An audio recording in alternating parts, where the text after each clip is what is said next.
بسم اللہ الرحمن الرحیم۔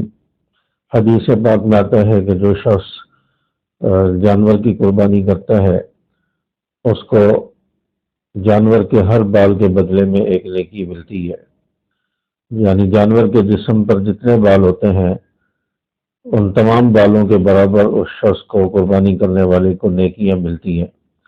صحابہ کرام سامنے بیٹھے تھے، صحابہ کرام نے سوال کیا، یا رسول اللہ، جس جانور کے جسم پر اون ہوتی ہے، جیسے بھیڑ ہے، دمبا ہے، اونٹ ہے، اس کے جسم پر اون ہوتی ہے، تو کیا اس کے اون کے بدلے میں بھی، اون کے ہر بال کے بدلے میں بھی نیکی ملے گی؟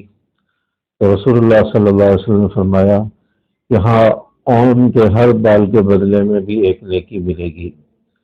تو دیکھیں ایک جانور قربان کرنے پر کتنا اجر و ثواب اور کتنی نیکیاں مل رہی ہیں۔ تو ایک جانور کے جسم پر ہزاروں لاکھوں بال ہوتے ہیں، تو ایک انسان کو تھوڑے سے وقت میں لاکھوں نیکیاں مل جائیں، اس سے بڑی اور کیا چیز چاہیے؟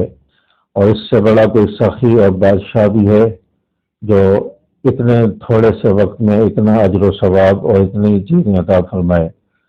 اور حدیث پاک میں آتا ہے کہ قربانی کے جانور کا خون زمین پر گرنے سے پہلے وہ اللہ کے ہاں قبول ہو جاتا ہے، مقبول ہو جاتا ہے۔ یعنی قربانی کا جانور ذبح جب ہوتا ہے، اس کا خون ابھی زمین پر گرنے نہیں پاتا، اللہ تعالیٰ اس انسان کی قربانی کو قبول فرما لیتے ہیں۔ تو جتنا انسان کے اندر اخلاص، تقوی، للہیت ہوگی، اللہ تعالیٰ اس سے بھی بڑھ کر جو ہے اجر و ثواب عطا فرمانے پر قادر ہیں۔ اس لیے ہر انسان کو چاہیے کہ یہ اجر و ثواب حاصل کرنے کی کوشش کرے، اور جو استطاعت رکھتا ہے قربانی کر سکتا ہے اور صاحب حیثیت نہیں ہے، مال نصاب کے برابر نہیں ہے، لیکن قربانی آسانی سے کر سکتا ہے، اس کو ضرور اس اجر و ثواب میں حصہ لینا چاہیے، ضرور یہ نیکیاں حاصل کرنی چاہیے۔ اللہ تبارک و تعالی ہم سب کی قربانی کو قبول فرمائے۔